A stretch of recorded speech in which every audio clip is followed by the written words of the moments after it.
Millions of incredibly smart, hardworking people spend their entire lives diligently hoarding every spare dollar they earn. Even though reaching the end of your life with millions sitting untouched in a bank account means you actually made a terrible mathematical mistake.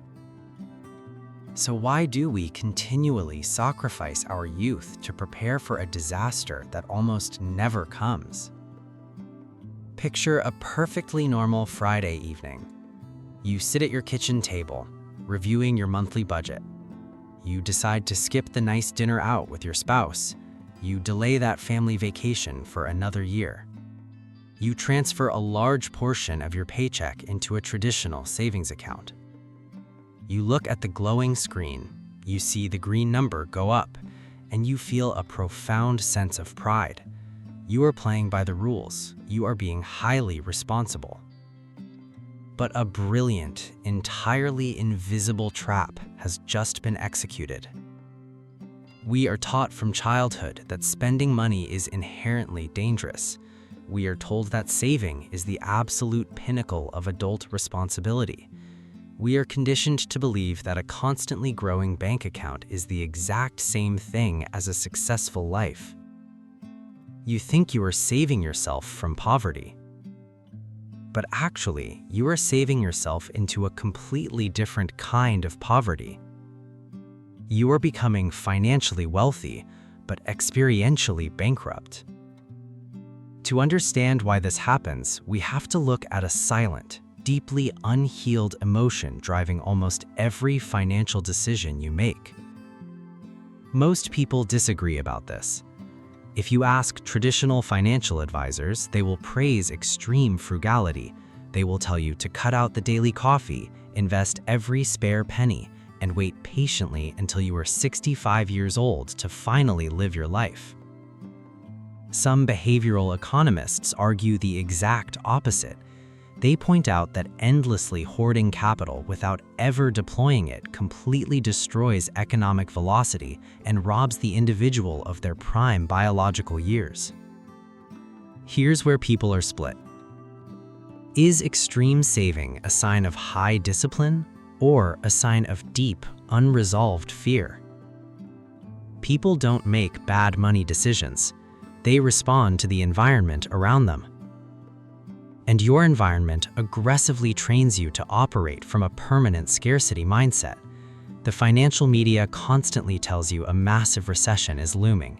The retirement industry sells you investment products by terrifying you about the prospect of running out of money in your old age. They make you absolutely terrified of reaching zero. So you treat your money like an oxygen tank. You hoard every single breath, terrified that the air will run out before the end of the trip. You build a massive, impenetrable financial fortress to protect yourself from the chaos of the outside world. But you never actually leave the fortress to experience the world outside. But the real reason this habit destroys lives is much stranger. Financial planning usually focuses entirely on the terror of running out of money, but it completely ignores the tragedy of running out of time. Look at a single dollar from a completely different economic position. The middle class views a dollar as a shield. It is protection against a catastrophic loss, a medical emergency, a sudden job loss, or a massive market crash. You save it, you lock it away in the dark, and you pray you never actually have to use it. But the ultra-wealthy and those who truly understand the mechanics of a fulfilled life view money completely differently. They know that money has absolutely no intrinsic value. It cannot keep you warm, it cannot feed you. It's just printed paper and digital pixels on a server. Its only actual value is its ability to be converted.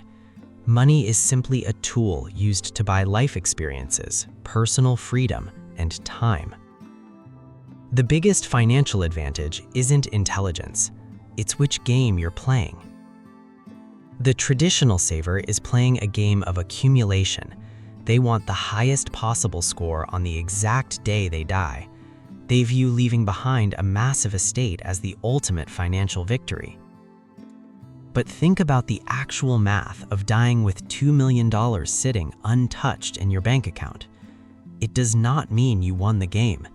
It means you worked for thousands of hours. You traded the absolute best years of your physical youth, and you generated $2 million of value that you never actually used.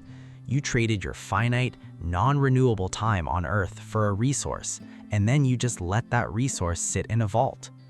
You paid for a ticket to a concert, and you stood in the parking lot staring at the receipt. Let's slowly reveal the invisible forces holding this entire machine together. The incentives of the global banking system require your continuous deposits. Banks desperately want you to leave your money sitting perfectly still so they can lend it out to other people and make massive profits. Your extreme caution is their cheap capital. The structures of the traditional retirement industry are built entirely to capture your wealth for 40 decades. They charge management fees every single year that your money sits under their control. They have a vested corporate interest in making sure you delay your gratification for as long as humanly possible. The social pressures of modern culture demand that you judge your success by the size of your portfolio rather than the depth of your memories. We universally praise the billionaire who never stops working, but we quietly judge the person who takes a year off to travel the world. And the probabilities dictate a ruthless, undeniable physical reality. You can meticulously save your money for a grand trip to Europe when you are 75 years old, but your 75-year-old knees will not be able to climb the cobblestone streets of Rome the way your 30-year-old knees could. You cannot buy back your physical prime at any price. Wealth is often less about effort and more about position. If you position your life entirely around the avoidance of risk, your effort will be constantly drained by anxiety. You will spend decades preparing for a disaster that never actually comes. You will build a massive, perfectly woven safety net, but you will never actually jump. The people who finally break out of this psychological prison did not suddenly become reckless. They did not start throwing their money into the abyss. They still save for emergencies. They still invest for the future. But they simply read the fine print of the contract we are all forced to sign with time. They understand that financial security is absolutely necessary, but treating cash like a permanent scorecard is a devastating trap. They realize that the greatest risk in financial planning isn't market volatility. It isn't a sudden stock market crash or a temporary recession. The greatest risk is delaying your life until you are too old to actually enjoy it. You can keep playing the game of extreme caution. You can meticulously track every single penny, deny yourself every spontaneous joy, and proudly watch the green numbers on your screen slowly tick upward until your heart stops beating. You can be the richest person in the graveyard. Or you can recognize the profound reality of what money actually is. Money is just stored energy, and energy that is never used is ultimately entirely wasted. You cannot take it with you. The bank accounts, the deeds, and the index funds all stay behind. The only thing you actually get to keep are the experiences you bought along the way. The game is not about how much you can leave behind. It is about how much of your life you can actually afford to live.